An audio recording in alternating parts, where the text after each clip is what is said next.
siningin so kedong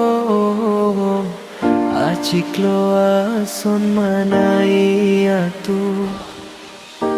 Kai ke clarabo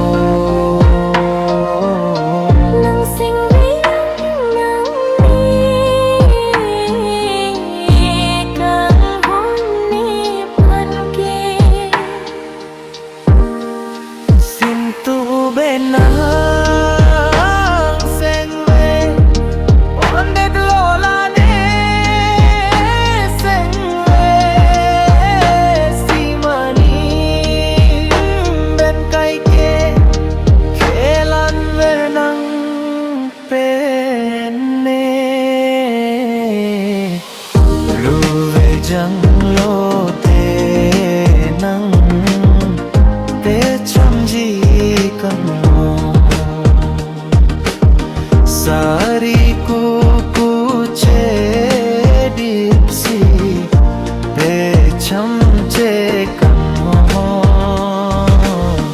ruve jang sila jo lalika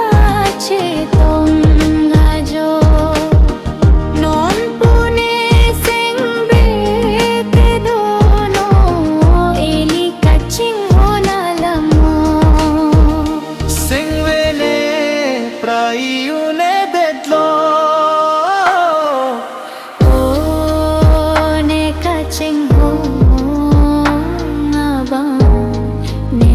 Kaching ho